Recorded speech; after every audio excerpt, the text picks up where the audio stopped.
Hello friends, कैसे हैं आप लोग। मुझे पूरी उम्मीद है आप लोग अपनी अपनी लाइफ में धूम मचा रहे होंगे। दोस्तों, एक बड़ी इंटरेस्टिंग इनइक्वालिटी है जो कि आपके सामने लिखी हुई है। R M S greater than equal to A M greater than equal to G M greater than equal to H M. इन सारे टर्म्स का क्या मतलब है वो हम इस लेक्चर में ऑब्वियसली कवर करेंगे। और इस लेक्चर में हम मेनली ये जो हाईलाइटेड पार्ट है A M greater than equal to G M, इसको प्रूव करेंगे और इसके कुछ एप्लीकेशंस देखेंगे। और लेक्चर 7 और लेक्चर 8 भी इसी इनइक्वालिटी को यूज करके कैसे अलग अलग तरह के फंक्शंस की मैक्सिमम और मिनिमम वैल्यू निकाली जा सकती है उस पर ही डिवोटेड रहेगा। तो चलिए शुरू करते हैं maxima minima without calculus series का लेक्चर 6। तो इस लेक्चर में हम क्या कवर करने वाले हैं। सबसे पहले हम डिफाइन करेंगे A M G M H M and R M S, इन टर्म्स का क्या मतलब है। उसके बाद प्रूव करेंगे A M greater than equal to G M inequality for two numbers. और इतना ही नहीं, हमें आइडिया लेंगे, give an idea of one of the proofs for more than two numbers. इस इनइक्वलिटी के दो से ज़्यादा नंबर्स के लिए जो प्रूफ है वो थोड़े डिफिकल्ट है। उनमें से एक प्रूफ का हम एक एग्जाम्पल के थ्रू आइडिया लेंगे। इसके अलावा solve some illustrations to see the applications to find maximum and minimum, कि कैसे इस इनइक्वालिटी को हम बहुत सारे क्वेश्चंस सॉल्व करने के लिए, फंक्शंस की मैक्सिमम मिनिमम वैल्यू निकालने के लिए यूज करते हैं। इसके लिए प्रीरिक्विजिट्स क्या है। Definitions and concepts covered in lecture 1, conceptual understanding attend in lecture 2। अगर आपने ये दोनों लेक्चर नहीं देखे हैं तो आप प्लीज देख लीजिए, आपको ये लेक्चर समझने में आसानी होगी, क्योंकि कुछ कुछ चीजें जो लेक्चर 1 और 2 में कवर की गई हैं वो इस लेक्चर में यूज होने वाली हैं। तो चलिए मूव करते हैं अपनी डेफिनेशंस पर। सो डेफिनेशंस, तो सबसे पहले हम अर्थमेटिक मीन को डिफाइन करते हैं, जिसको हम शॉर्ट में एम से डिनोट करते हैं। तो for N numbers, N real numbers, the average, the arithmetic mean. अब एवरेज बोल दी है तो आपको ऑलरेडी समझ में आ गया होगा कि अर्थमेटिक मीन क्या होगा, सबका sum divided by their number. और इसको सिग्मा नोटेशन में हम लिखते हैं 1/n, I equal to 1 to n sigma A I. I am sure आप सब लोग इस नोटेशन का मतलब ऑलरेडी जानते हैं। अब सेकंड आता है ज्योमेट्रिक मीन, जिसको हम जीएम से डिनोट करते हैं शॉर्ट में। तो for N numbers belonging to R greater than equal to 0, तो इस बार जो नंबर्स हैं वो नॉन नेगेटिव नंबर्स हैं। The geometric mean GM is defined to be उनके प्रोडक्ट का nth रूट। तो n नंबर्स का प्रोडक्ट किया और फिर nth रूट ले लिया, और इसको शॉर्ट में लिखते हैं प्रोडक्ट नोटेशन में, product I equal to 1 to n A I whole to the power 1/n। उसके बाद आता है harmonic mean. For n numbers a1 a2 an belonging to positive reals, तो इस बार a1 से लेके an को पॉजिटिव लिया गया है। The harmonic mean is the reciprocal of the arithmetic mean of their reciprocals. यानी कि जो हार्मोनिक मीन है वो इन नंबर्स के रेसिप्रोकल के अर्थमेटिक मीन का रेसिप्रोकल है। तो चलिए लिख देते हैं। तो H M is equal to reciprocals के अर्थमेटिक मीन का रेसिप्रोकल, और जिसको सिग्मा नोटेशन में ऐसे लिखा जा सकता है n upon I equal to 1 to n 1 upon A I. यहां पे नेगेटिव नंबर्स को भी अवॉइड किया गया है और जीरो को भी अवॉइड किया है। जीरो को अवॉइड क्यों किया गया है, उसका तो रीजन सिंपल है कि हमें रेसिप्रोकल्स लेना है। नेगेटिव नंबर्स में बीच बीच में इश्यूज आते हैं, क्योंकि अगर 1 अपॉन ए आई, कुछ नंबर्स नेगेटिव और कुछ पॉजिटिव ले लिए तो 1 अपॉन ए आई कभी सम जीरो हो सकता है, तो एक सिंगुलैरिटी आ जाती है। तो इस तरह की सिचुएशंस को अवॉइड करने के लिए जो प्रैक्टिकल सिचुएशंस में हार्मोनिक मीन को डिफाइन पॉजिटिव नंबर के लिए किया जाता है।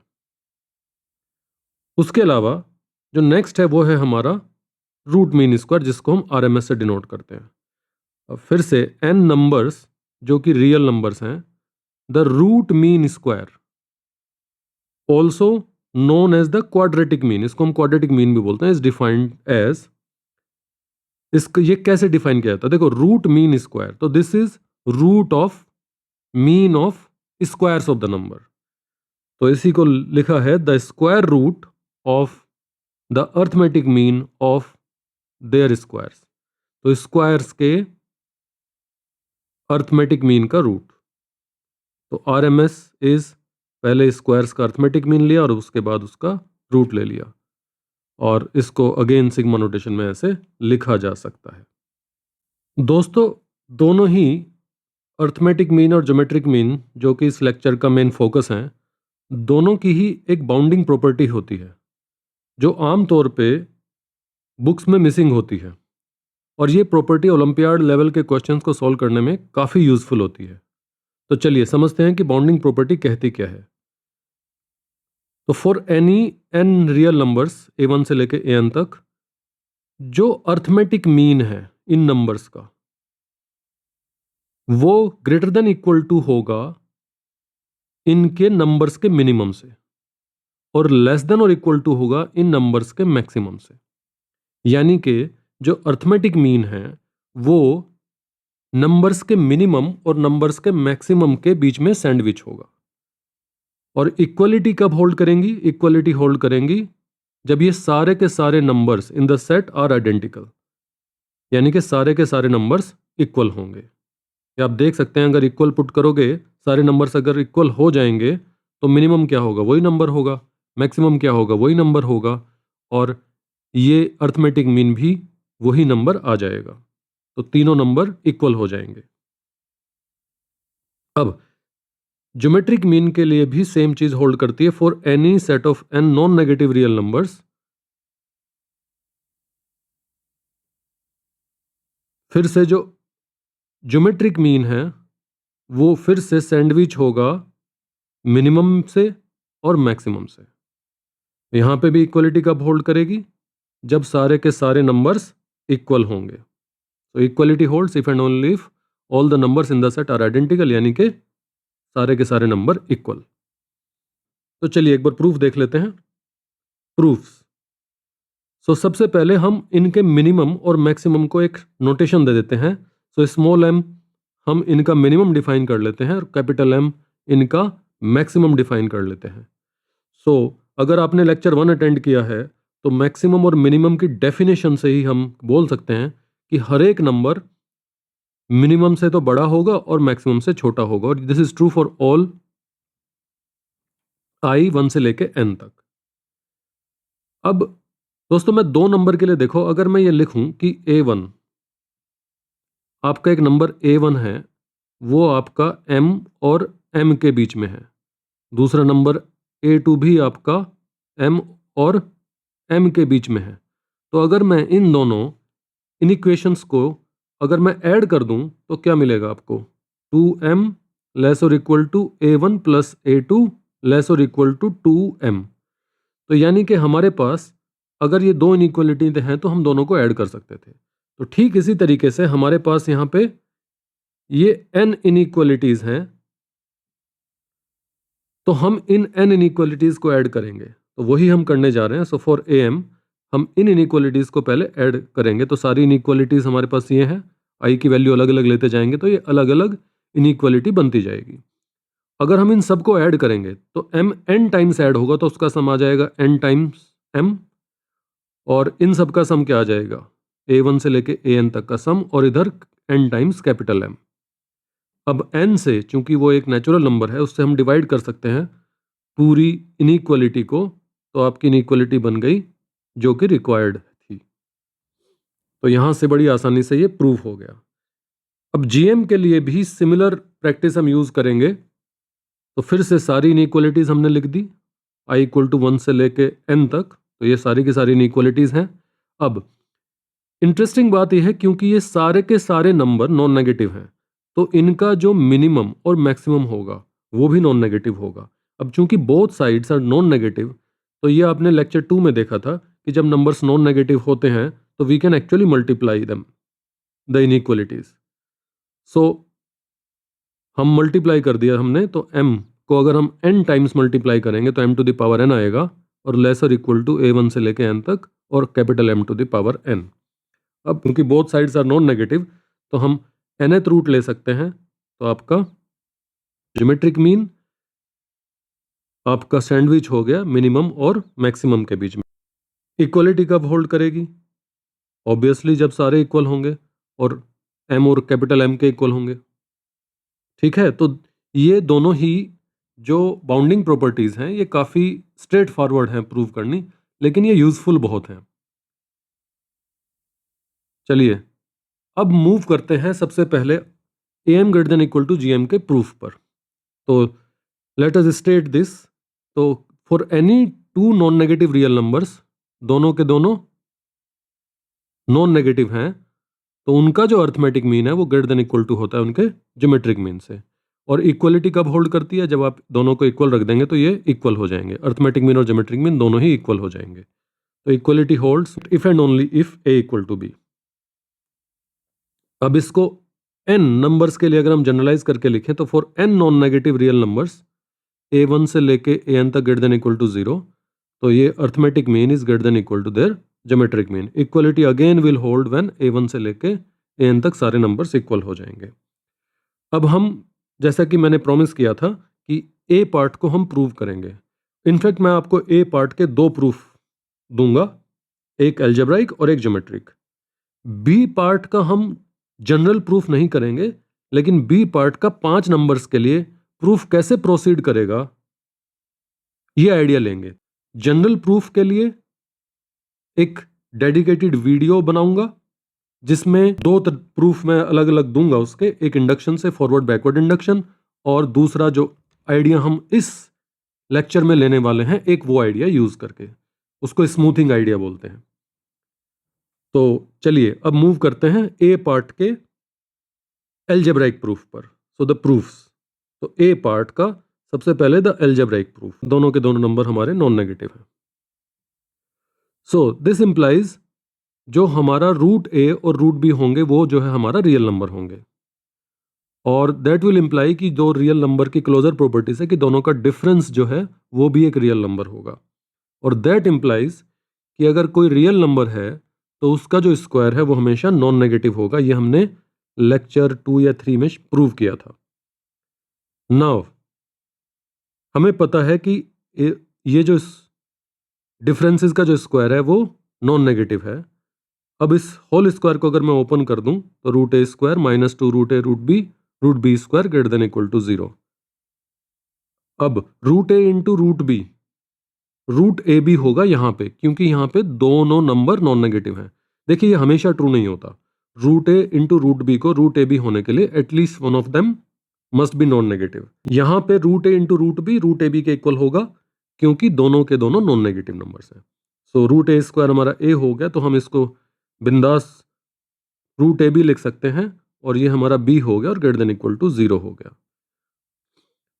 अब अगर इसको थोड़ा सा ट्रांसपोज करके लिखूं तो a plus B can be written as greater than equal to 2 root A B. अब 2 से डिवाइड कर दूं तो if and only if a plus B by 2 is greater than equal to root A B. तो equality condition, the inequality becomes an equality if and only if initial square term is exactly 0। ये वाली जो term है ये exactly 0 हो, तो यानी कि ये 0 हो, which means root A equal to root B, which means A equal to B. तो ये था हमारा इसका अलजेब्राइक प्रूफ जो कि बहुत ही स्ट्रेट फॉरवर्ड था। अब ज्योमेट्रिक प्रूफ। सो ज्योमेट्रिक प्रूफ में हम जो है right angle triangle inscribed a semi circle, इसको यूज करेंगे, है ना। तो द प्रूफ, यहां पे ये एक सेमी सर्कल है जिसके अंदर एक राइट एंगल ट्रायंगल ADB है। तो इस राइट एंगल ट्रायंगल की प्रॉपर्टीज को यूज करके हम इस थ्योरम को प्रूव करेंगे। तो सबसे पहले यहां पे हम देखते हैं ए और बी हमने क्या लिया है। एक पॉइंट C है जो इस डायमीटर को दो पार्ट में डिवाइड करता है, एक AC और BC। तो AC की लेंथ को हमने A लिया है और BC की लेंथ को B लिया है, और जहां पे ये पॉइंट C है यहां पे हमने एक परपेंडिकुलर ड्रॉप किया है, और ये परपेंडिकुलर जहां पे सेमी सर्कल को कट करता है, सेमी सर्कल के साथ इंटरसेक्ट करता है, उस पॉइंट को ए से और बी से ज्वाइन कर दिया तो ए डी और बी डी मिल गया। अब triangle A D B is right angle because diameter subtend a right angle at any point on the circumference. So D के ऊपर ये 90 डिग्री बन गया। अब सबसे पहले तो ऑब्जर्व करते हैं कि ये जो डायमीटर है इसकी लेंथ ए प्लस बी है, तो क्लियरली जो रेडियस है वो ए ओ हो या बी ओ हो या डी ओ हो, कोई भी हो, वो जो रेडियस है वो डायमीटर का हाफ यानी कि ए प्लस बी का हाफ होगा, जो कि इन दोनों नंबर्स का अर्थमेटिक मीन हो गया। तो इस सेमी सर्कल की जो रेडियस है वो रिप्रेजेंट कर रही है अर्थमेटिक मीन को, तो ओ डी जो है हमारा ये अर्थमेटिक मीन को रिप्रेजेंट करेगी। अब हम देखने वाले हैं जो सी डी है, सी डी ज्योमेट्रिक मीन के इक्वल होती है। अब इसके लिए ये ज्योमेट्रिक मीन के इक्वल कैसे होती है, इसके लिए मैंने आप लोगों के लिए एक एक्सरसाइज लिखी है जो कि बहुत ही स्ट्रेट फॉरवर्ड सी एक्सरसाइज है, जो आप लोगों को खुद से सॉल्व करनी है। आप वीडियो को पॉज कर लीजिए और इसको खुद से सॉल्व कीजिए। इसमें सिंपल है। तो इस फिगर के अंदर हमें OC की लेंथ निकालनी है। तो OC को निकालना है OB माइनस BC करके। तो OC की लेंथ निकालने के बाद आपके पास OD की लेंथ है जो कि a प्लस बी बाई 2 है ना, और OC आप निकाल चुके हैं, तो आप पाइथागोरस थ्योरम का यूज करके फिर CD की लेंथ निकालिए और आपको शो करना है कि वो जो CD की लेंथ है वो रूट AB है। ठीक है, तो ये सिंपल पाइथागोरस थ्योरम की एप्लीकेशन है। आप इसका यूज करके इजीली शो कर सकते हैं कि जो CD है वो एक्चुअली दोनों नंबर्स का ज्योमेट्रिक मीन के इक्वल होगा। मैंने इसका प्रूफ CD रूट AB के इक्वल होगा थोड़ा सिमिलर ट्रायंगल्स का यूज करके किया है। जो लोग सिमिलर ट्रायंगल्स जानते हैं वो इसको देख सकते हैं, और जो लोग नहीं जानते हैं वो इस प्रूफ को, इस पार्ट को स्किप कर सकते हैं। तो देखिए, अब अगर मैं इस एंगल को x ले लूं तो ये एंगल आपका 90 माइनस एक्स होगा, और ये 90 में से 90 माइनस को x को माइनस करूंगा तो ये वापस x आ जाएगा। तो यानी कि ये जो लेफ्ट साइड में ट्रायंगल है ADC या ACD, ये सिमिलर होगा, आपका जो ACD सिमिलर होगा, तो इधर AX है उधर DX है, तो ACD सिमिलर होगा DCB के, क्योंकि A कोरेस्पॉन्ड करेगा D को, C दोनों ही साइड से 90 है तो CC को कोरेस्पॉन्ड करेगा। ठीक है, तो ACD is similar to triangle DCB by angle criteria. और अगर हम साइड्स के रेशियो इक्वल रख दें, और वो वाली साइड्स के जिनमें स्पेशली हमारा AC आता हो, तो AC upon DC is equal to CD upon CB, क्योंकि हमें CD चाहिए तो CD वाले हमने रेशियो लिए हैं जिनमें CD आता है। तो ये CPST से हमें मिल गया। अब क्रॉस मल्टीप्लाई कर दें तो यहाँ से आपका आ गया CD square is equal to AB, तो CD is equal to root AB। तो यहाँ पे आसानी से प्रूव हो गया कि जो CD है वो हमारा ज्योमेट्रिक मीन है दोनों का। अब ट्रायंगल ODC या OCD जो ट्रायंगल है ये एक राइट एंगल ट्रायंगल है। तो in a right angle triangle hypotenuse is the largest side, और यानी कि जो OD है that will be greater than equal to CD। So यही हमने यूज किया है। Now in a right angle triangle OCD, hypotenuse CD which is geometric mean is the longest side. So we have OD is greater than equal to CD and A plus B is greater than equal to root AB. Equality कब hold करेगी? देखिए, equality hold कब करेगी?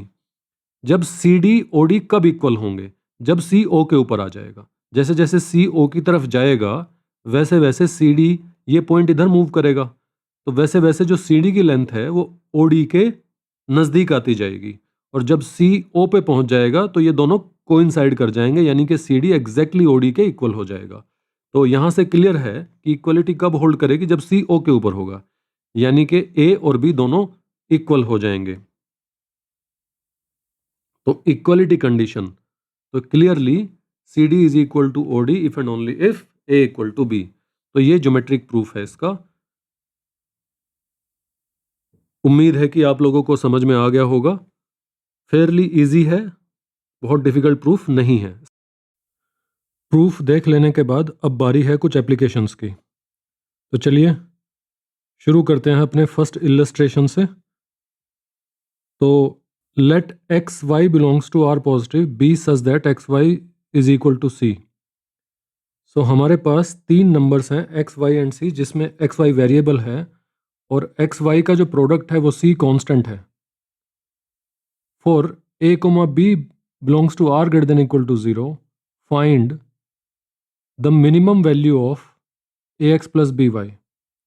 हमें a x plus b y की minimum value find out करनी है।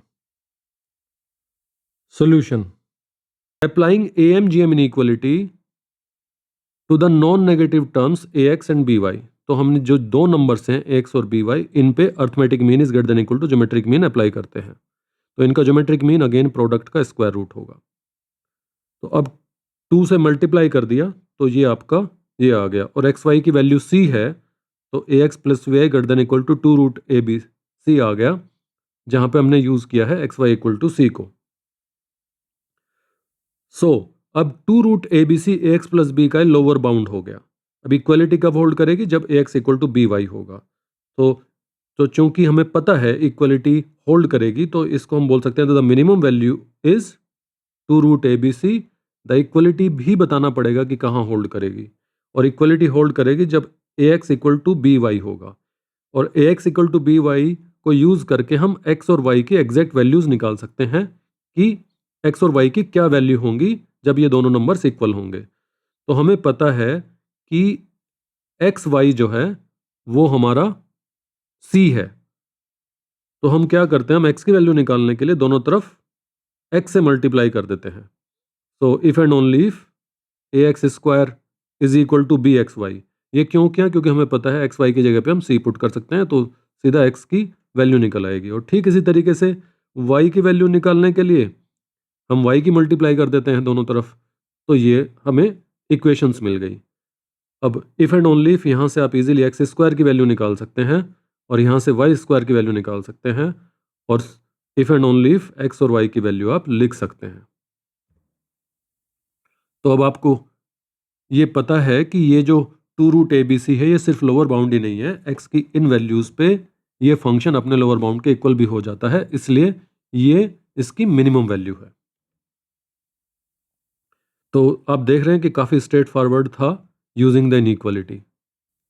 तो चलिए अब मूव करते हैं इलस्ट्रेशन 2 पे। सो यहां पे अगेन 3 रियल नंबर लिए गए हैं, नॉट ऑल इक्वल। इसका क्या मतलब है? इसका मतलब है कि कम से कम दो अनइक्वल हैं। तो हमें प्रूव करना है कि A square plus B square plus C square is greater than A B plus A C plus B C. अब तो एटलीस्ट दो ऐसे हैं इन तीन नंबर्स में जो इक्वल नहीं है, इसलिए यहाँ पे इक्वलिटी नहीं ली गई है। तो हमें प्रूव करना है कि एक्चुअली इससे स्ट्रिक्टली ग्रेटर देन होगा जब at least 2 of them are not equal. तो चलिए शुरू करते हैं। तो अगेन दो नंबर्स का हमें पता है, तो A square plus B square और यहाँ पे ए बी है, तो दो नंबर का यूज करके हम ए स्क्वायर प्लस बी स्क्वायर को हम रूट ए स्क्वायर प्लस बी स्क्वायर लिख सकते हैं। और यहाँ पे इस बार पॉजिटिव नहीं दिया है, तो रूट ए स्क्वायर प्लस बी स्क्वायर अब हमें लिखना पड़ेगा, इसकी वैल्यू होगी मोड ए बी, क्योंकि root x square is mod x. ये आप लोगों को पता होगा कि जो रूट एक्स स्क्वायर होता है वो एक्स नहीं होता, वो मोड एक्स होता है। तो A square plus B square is greater than equal to 2 mod function of A B. So हमारे पास क्या है कि A square plus B square greater than equal to 2 mod A B. अब जो ए बी अगर नेगेटिव है तो मोड ए बी हमेशा ए बी से बड़ा होगा, या तो उनके इक्वल होगा या फिर उससे बड़ा होगा, क्योंकि हमेशा पॉजिटिव और ए बी नेगेटिव भी हो सकता है। तो ये greater than equal to 2ab। So ठीक इसी तरीके से हमें बी स्क्वायर प्लस सी स्क्वायर को भी हम लिख सकते हैं greater than equal to 2bc, और ए स्क्वायर प्लस सी स्क्वायर को भी लिख सकते हैं greater than equal to 2ac। तो हमारे पास ये तीन इनइक्वेशंस बन गई। अब इन तीनों को अगर हम ऐड कर दें सो इम्प्लाइज, तो ये आपका इधर जब हम ऐड करेंगे तो दो हमारे पास ए स्क्वायर हो गए, दो सी स्क्वायर हो गए और दो बी स्क्वायर हो गए। So 2 times A square plus B square plus C square, और इधर भी 2 कॉमन आ गया, तो हमने ये लिख दिया। ये हमने क्या किया है, हमने तीनों इनइक्वेशंस को ऐड किया है। तो यहां से आपका अब इन तीनों में कोई एक ऐसा है जहां पे इक्वलिटी होल्ड नहीं करेगी। क्यों? क्योंकि 3 नंबर्स में से 2 ऐसे हैं जो इक्वल नहीं है। तो इन तीनों में से कोई एक इनइक्वालिटी ऐसी है जहां पे इक्वलिटी होल्ड नहीं करेगी, इसलिए जब तीनों को ऐड किया गया तो वो इनइक्वालिटी अपना इफेक्ट डालेगी, तो ये इससे इक्वल नहीं हो पाएगा। इक्वल तभी होगा क्योंकि जब ये तीनों इक्वलिटी होल्ड करेंगी, और हमें पता है कि at least one of the equality does not hold. तो इसलिए जब हमने सम किया तो ये स्ट्रिक्टली ग्रेटर देन आ गया। ये इंपॉर्टेंट था एक्सप्लेन करना। तो A square plus B square plus A square 2 से डिवाइड करके हमने A B plus B C plus C A लिख दिया। No equality as at least one of 1 2 3, इनमें से कोई एक ऐसी है जहां पे इक्वलिटी होल्ड नहीं करती। तो आपने देखा ये भी फेयरली इजी क्वेश्चंस था। तो मूव करते हैं नेक्स्ट क्वेश्चन पे, इलस्ट्रेशन 3 पे। इलस्ट्रेशन 3 को कभी कभी रिफ्लेक्टेड एमजीएम इनइक्वालिटी भी बोलते हैं, और ये भी काफ़ी आसान है प्रूव करना। तो इस बार हमने क्या किया है, हमने दोनों नंबर्स, रियल नंबर्स, हमने नॉन पॉजिटिव लिए हैं इस बार। तो नॉन पॉजिटिव के लिए जो अर्थमेटिक मीन होता है वो उनके प्रोडक्ट के स्क्वायर रूट के नेगेटिव से लेस और इक्वल टू होता है। तो इसका सॉल्यूशन क्या है? देखिए, हमें पता है पॉजिटिव नंबर्स के लिए हम अर्थमेटिक मीन और ज्योमेट्रिक मीन को कंपेयर कर सकते हैं। तो हमें किसी तरीके से पॉजिटिव नंबर्स पिक्चर में लाने होंगे। तो अगर ए और बी दोनों नेगेटिव हैं तो ए को लिखा जा सकता है किसी नंबर का नेगेटिव जहां पे अल्फा पॉजिटिव नंबर है, और बी को लिखा जा सकता है किसी नंबर का नेगेटिव जहां पे बी एक पॉजिटिव नंबर है। सो ए और बी दोनों नेगेटिव हैं, इसलिए अल्फा और बीटा दोनों पॉजिटिव हैं। So we know that a और बी लेस और equal to 0, this is if and only if alpha beta is greater than equal to 0। अब अल्फा बीटा अगर दोनों पॉजिटिव हैं और ए और बी दोनों नेगेटिव हैं, तो हम इन दोनों का अगर प्रोडक्ट करें तो वो सेम ही रहेगा, क्योंकि माइनस से माइनस कैंसिल हो जाएगा। तो अब अल्फा बीटा चूंकि हमारे पास नॉन नेगेटिव नंबर्स हैं, तो अल्फा बीटा पे हम अपनी जो इनइक्वालिटी हम प्रूव कर चुके हैं वो यूज कर सकते हैं, AM greater than equal to GM. और ये इफ एंड ओनली इफ होगा, अगर मैं दोनों तरफ -1 से मल्टीप्लाई कर दूं तो आपका ये आ जाएगा लेस और equal to minus root alpha beta. और ये होगा इफ एंड ओनली इफ। अब ये नेगेटिव साइन को मैं अल्फा और बीटा दोनों के साथ ले जा सकता हूं, तो ये आपका आ गया ऐसे। अब माइनस अल्फा को आप ए लिख सकते हैं, है ना, और माइनस बीटा को आप बी लिख सकते हैं, तो आपका ये आपका रिक्वायर्ड रिजल्ट आ गया। अब मूव करते हैं नेक्स्ट इलस्ट्रेशन पे। यहां पे फिर से 3 नॉन नेगेटिव रियल नंबर्स लिए गए हैं। हमें ये जो एक प्रोडक्ट है इसकी मिनिमम वैल्यू फाइंड करनी है। आप चाहें तो वीडियो को पॉज कर सकते हैं, और अगर आपसे हो जाता है तो आप वापस आके मेरी अप्रोच देख सकते हैं, और अगर आपसे नहीं होता है तो आप वापस आके समझ सकते हैं कि कैसे किया जाएगा। तो चलिए शुरू करते हैं। हम फिर से AM greater than equal to GM करेंगे, यूज दो नंबर्स वाला। तो यहां पे ए अपॉन सी और बी अपॉन सी में इसको ब्रेक कर देंगे, तो ए अपॉन सी और बी अपॉन सी हमारे पास दो नंबर्स होंगे। तो उन दोनों नंबर्स का जो सम है वो उनके greater than equal to 2 times their geometric means होगा। इक्वलिटी कब होल्ड करेगी? जब ये दोनों इक्वल होंगे तो सी से सी कैंसिल हो जाएगा, यानी कि ए और बी इक्वल होगा। ठीक इसी तरीके से अगर मैं इन दोनों नंबर्स को लूं तो ग्रेटर देन इक्वल टू होगा इन दोनों का ज्योमेट्रिक मीन का डबल। तो इक्वलिटी फिर से होल्ड करेगी जब बी और सी इक्वल होंगे, क्योंकि ए से ए कैंसिल हो जाएगा। सो सिमिलरली आप ये थर्ड इनइक्वलिटी भी लिख सकते हैं, इक्वलिटी होल्ड करेगी जब सी इक्वल टू ए होगा। अब चूंकि ए बी सी आपके नॉन नेगेटिव हैं, इनफैक्ट स्ट्रिक्टली पॉजिटिव हैं, क्योंकि अपॉन में ए बी सी हैं, तो हम एक्चुअली इनको जीरो भी नहीं ले सकते। तो हमें यहाँ पे ये actually greater than equal to zero ना, ए बी सी जो है एक्चुअली स्ट्रिक्टली पॉजिटिव लेने पड़ेंगे। सो ए बी सी चूंकि तीनों नंबर्स हमारे पॉजिटिव हैं, इन इनइक्वलिटीज की दोनों साइड पॉजिटिव हैं, और जब इनइक्वलिटीज की दोनों साइड पॉजिटिव होती हैं तो आप उनको मल्टीप्लाई कर सकते हैं। So multiplying the above 3 inequalities whose both sides are positive, तो आप क्या कर सकते हैं, आप मल्टीप्लाई करेंगे तो आपको एक नई इनइक्वलिटी मिलेगी। तो ये 2 2 2 3 बार मल्टीप्लाई हुआ, 8 बन गया और ये सारे नंबर्स मल्टीप्लाई हो गए आपके RHS के।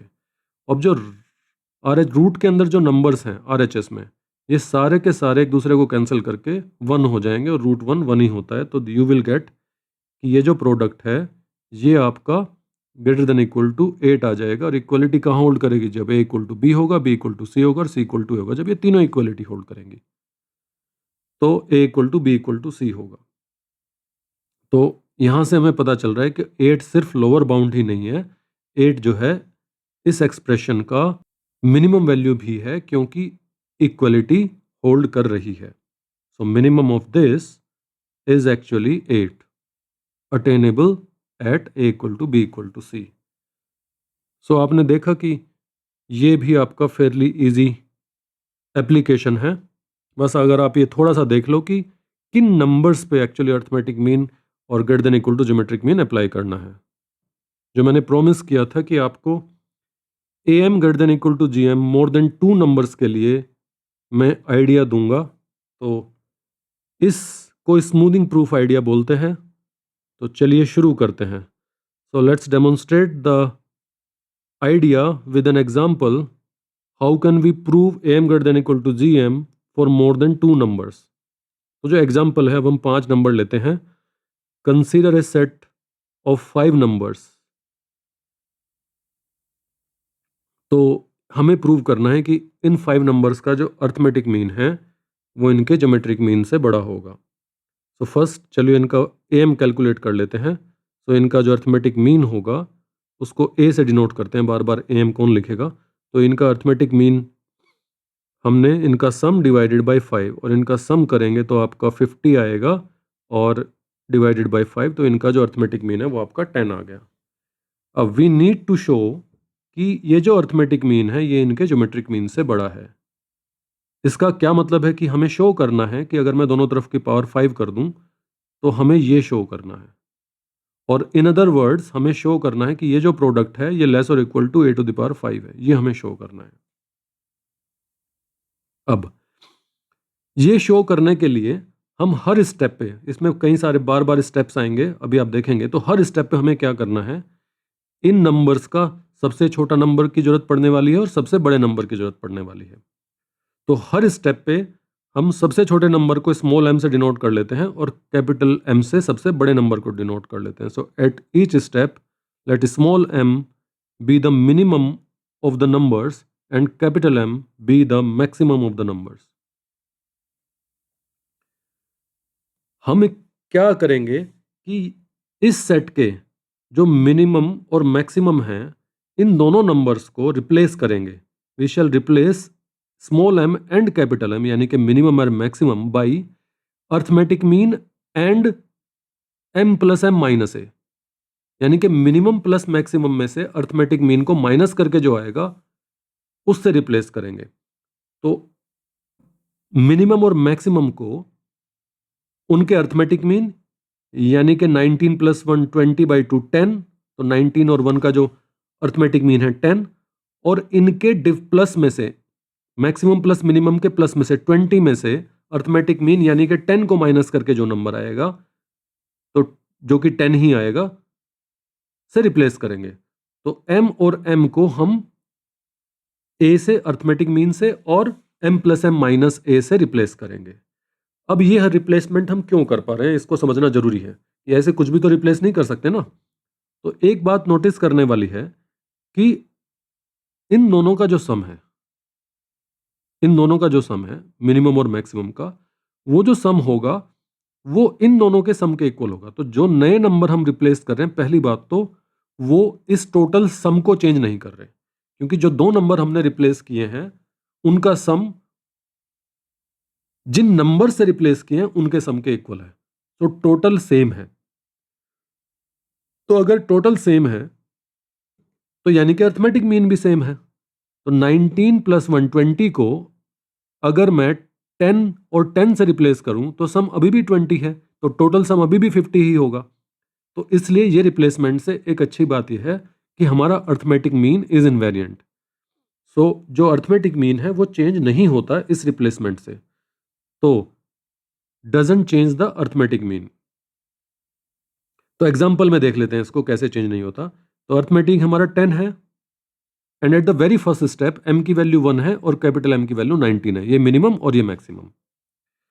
तो 1 and 19 will be replaced by a is equal to 10 and m plus m minus a is equal to 1 plus 19 minus a 10। तो दोनों नंबर 10 से रिप्लेस हो जाएंगे। अब अर्थमेटिक मीन दोनों नंबर्स का अगर पहले क्या था, ये ही था ना, अब अगर रिप्लेस कर दिया तो उसके बाद क्या होगा, ये 1 भी 10 से रिप्लेस हो गया, 19 भी 10 से रिप्लेस हो गया, अब ये 5, तो फिर से 50/10। अर्थमेटिक मीन अभी भी 10 ही है आपका। तो इसका मतलब क्या हुआ कि अर्थमेटिक मीन चेंज नहीं होता। अब ये बात तो क्लियर हुई कि इस रिप्लेसमेंट से अर्थमेटिक मीन चेंज नहीं होता। अर्थमेटिक मीन ऐसे हर एक रिप्लेसमेंट में वही रहेगा जो शुरू में था। उसके अलावा एक और इंटरेस्टिंग बात है कि जो इन दोनों का जो मल्टीप्लिकेशन है, स्मॉलेस्ट इनटू ग्रेटेस्ट, इन दोनों नंबर का जो मल्टीप्लिकेशन है वो जो नया रिप्लेसमेंट में है उनके मल्टीप्लिकेशन से छोटा होगा। इन अदर वर्ड्स, नंबर्स का जो मल्टीप्लिकेशन है वो रिप्लेसमेंट करने के पहले जो था, रिप्लेसमेंट करने के बाद बड़ा हो जाएगा। अब इसको हम जरा प्रूफ कर लेते हैं, क्योंकि ये हमें समझना जरूरी है कि ये ट्रू क्यों है। इसको इससे छोटा दिखाना है, तो अगर मैं इसमें से लेफ्ट हैंड साइड में से राइट हैंड को माइनस करके लेस और इक्वल टू 0 दिखा दूं तो हमारी बात बन जाएगी, क्योंकि ये इनइक्वलिटी उसके इक्विवेलेंट है। तो चलिए वही हम करने वाले हैं। तो हमें क्या दिखाना है, हमें दिखाना है कि ये जो इनइक्वलिटी है ये लेस और इक्वल टू 0 है।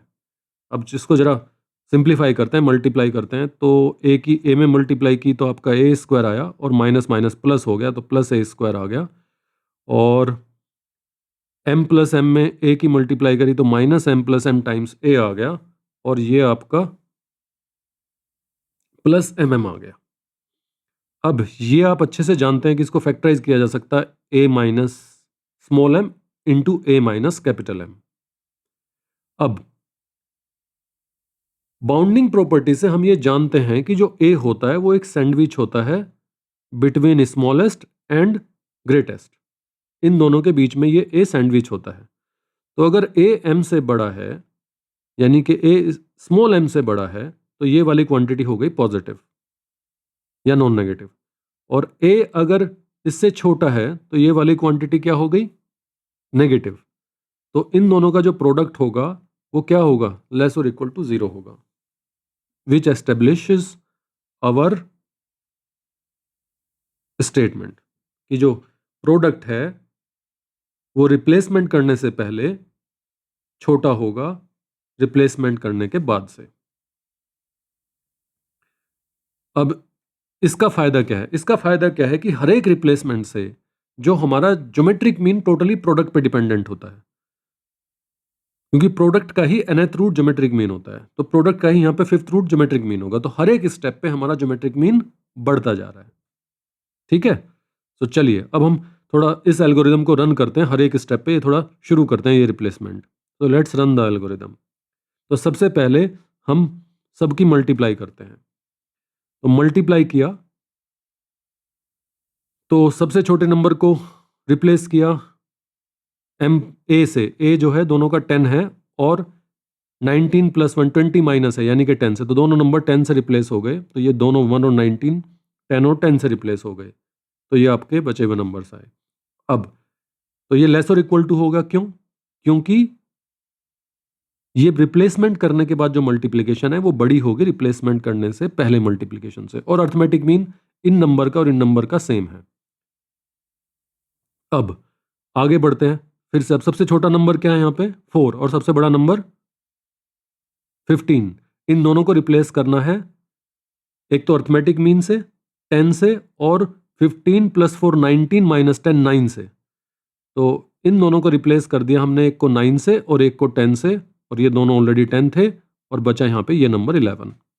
अब 11 और 9 और 10, अब सबसे छोटा नंबर यहाँ पे 9 है और 11 है, तो इन दोनों का जो सम है वो 20 आ गया। 20 माइनस 10 इज 10, तो अर्थमेटिक मीन 10 और 20 माइनस 10 इज 10, तो हमने रिप्लेस कर दिया। तो आपने देखा या क्या बन गया आपका, ये आपका बन गया, ये जो प्रोडक्ट है ये लेस और इक्वल टू आ गया 10 टू द पावर 5 से। यानी कि जो आपका प्रोडक्ट है वो अर्थमेटिक मीन की पावर 5 से छोटा आ गया। और अगर मैं इसको अब लिख दूं तो इसका इफ एंड ओनली इफ ये जो फिफ्थ रूट होगा 1 into 4 into 11 into 15 into 19 will be less और इक्वल टू 10। तो आपने देखा arithmetic mean is greater than equal to geometric mean. इसी को थोड़ा फॉर्मलाइज करके हम n नंबर्स के लिए भी प्रूफ लिख सकते हैं। तो चलिए, उम्मीद है कि आप लोगों को आइडिया समझ में आ गया होगा। तो एक बार इसको खुद से कोई दूसरा सेट ऑफ नंबर्स लेके 5, 6 या 7, 8 जितने भी आप नंबर लेना चाहें, एक सेट ऑफ नंबर्स लेके आप इस एल्गोरिदम को खुद से रन कीजिएगा और आपको ज़्यादा क्लैरिटी आएगी कि कैसे ये एल्गोरिदम वर्क कर रहा है। क्योंकि इस रिप्लेसमेंट करने से अर्थमेटिक मीन चेंज नहीं हो रहा है, लेकिन हर एक रिप्लेसमेंट में मल्टीप्लिकेशन जो है वो बड़ी होती जा रही है। इसलिए जो ओरिजिनल नंबर की मल्टीप्लिकेशन है वो छोटी रहेगी नए नंबर की मल्टीप्लिकेशन से। तो चलिए मूव करते हैं इलस्ट्रेशन नंबर 5 पर। फिर से हमारे पास 3 नंबर्स हैं ए बी सी, तीनों पॉजिटिव नंबर्स हैं। हमें प्रूव करना है at least one of the following 3 expressions must be greater than और इक्वल टू 2। अब वो 3 एक्सप्रेशंस क्या हैं? a plus B by c, b plus c by a and c plus a by b. आप चाहें तो वीडियो को पॉज कर सकते हैं और खुद से ट्राई कर सकते हैं।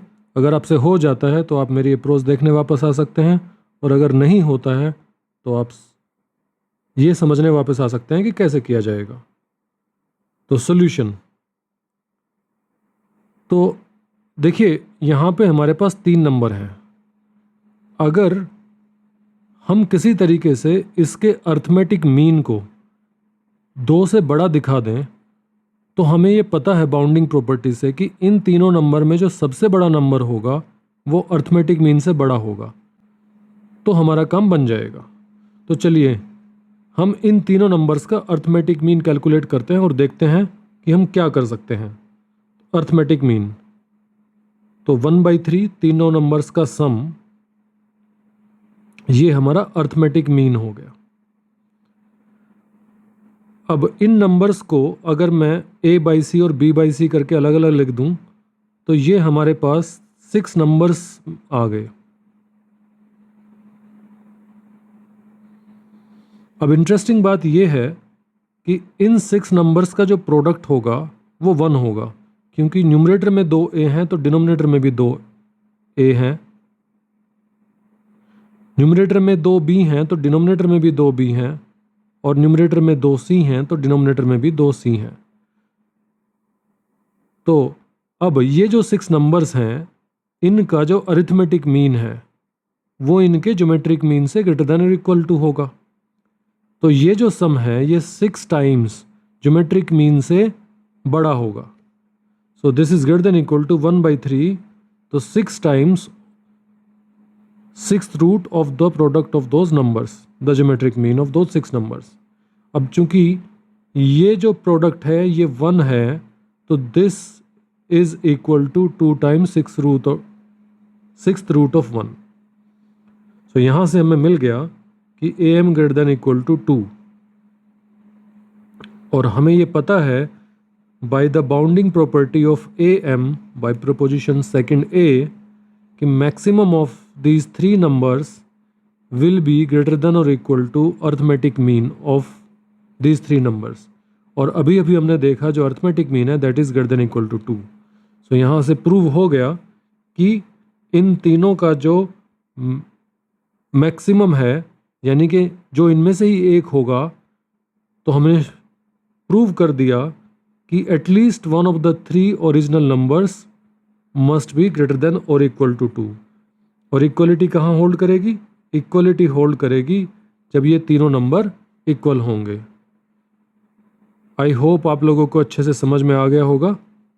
अब चलिए एक और क्वेश्चन करते हैं ठीक इसी तरह का, इलस्ट्रेशन 6। फिर से हमारे पास n strictly positive real numbers हैं। Prove that at least one term in the following cyclic set S is greater than और इक्वल टू 2। अब ये साइक्लिक सेट क्यों है? क्योंकि देखिए एन नंबर्स हैं तो x n minus one plus one by x n आया, लेकिन जब आगे नेक्स्ट नंबर पे गए तो घूम के वापस वन पे आ गया, है ना? तो ये x n plus one by x one आ गया, तो इसे साइक्लिक बोलते हैं ऐसे सेट को, क्योंकि ये साइकिल जैसा बन रहा है, क्योंकि एक्स एन के बाद वापस x n plus one by x one आ गया। ठीक है, और एक्स एन प्लस वन करेंगे तो फिर वो एक्स वन आ जाएगा और यहाँ पे एक्स टू आ जाएगा, तो यही नंबर बन जाएगा। तो इसको साइक्लिक सेट बोलते हैं। अब हमें शो करना है कि इस साइक्लिक सेट का कम से कम एक number greater than equal to 2 है।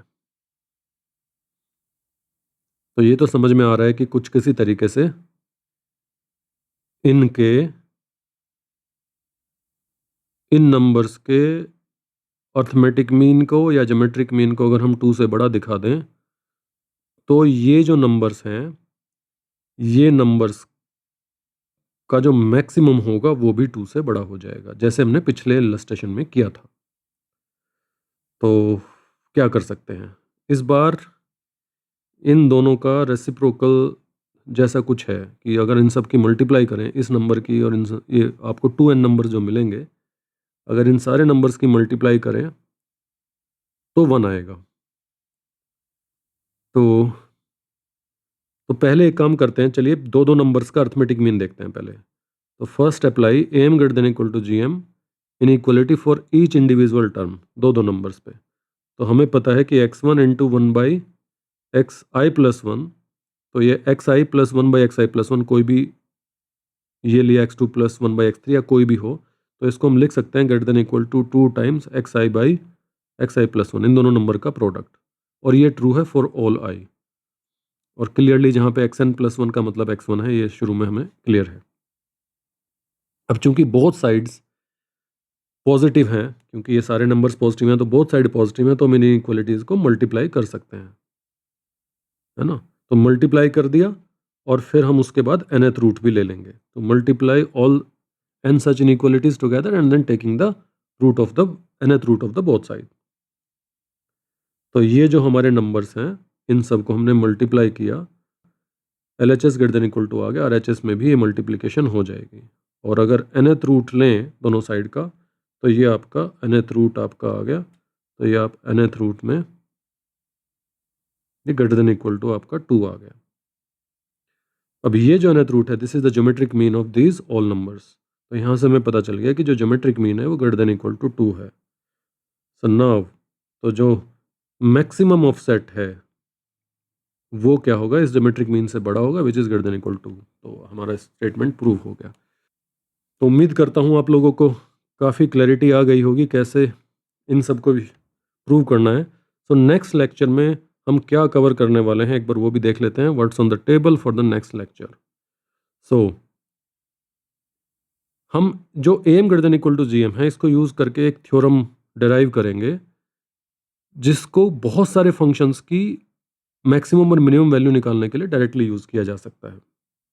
इसी की एक डायरेक्ट कोरोलरी है वो थ्योरम, बट वेरी यूजफुल। फिर नेक्स्ट लेक्चर में थोड़ा एप्लीकेशन बेस्ड होगा। तो नेक्स्ट लेक्चर में हम AM greater than equal to G M और जो ऊपर हम थ्योरम डिराइव करेंगे, इन दोनों को मैक्सिमम मिनिमम निकालने के लिए फंक्शंस की यूज़ करेंगे।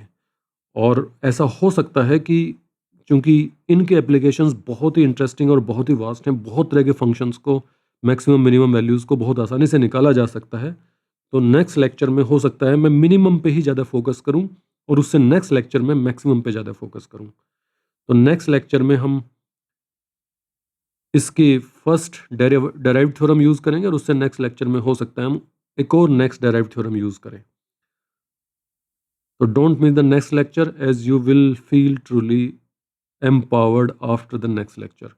नेक्स्ट लेक्चर और स्पेशली ऑल्सो उससे नेक्स्ट लेक्चर, अगर आने वाले 2 लेक्चर को अटेंड करने के बाद और प्रैक्टिस कर लेने के बाद आप फिजिक्स में बहुत सारे क्वेश्चंस बहुत आसानी से सोल्व कर पाएंगे, क्योंकि आपको देखते ही पता चलेगा कि इसकी मैक्सिमम और मिनिमम वैल्यू क्या है।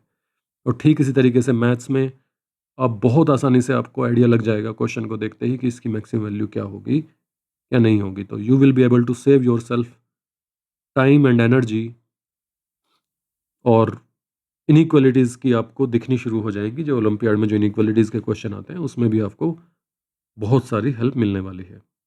तो चलिए दोस्तों, मिलते हैं नेक्स्ट लेक्चर में। Bye bye.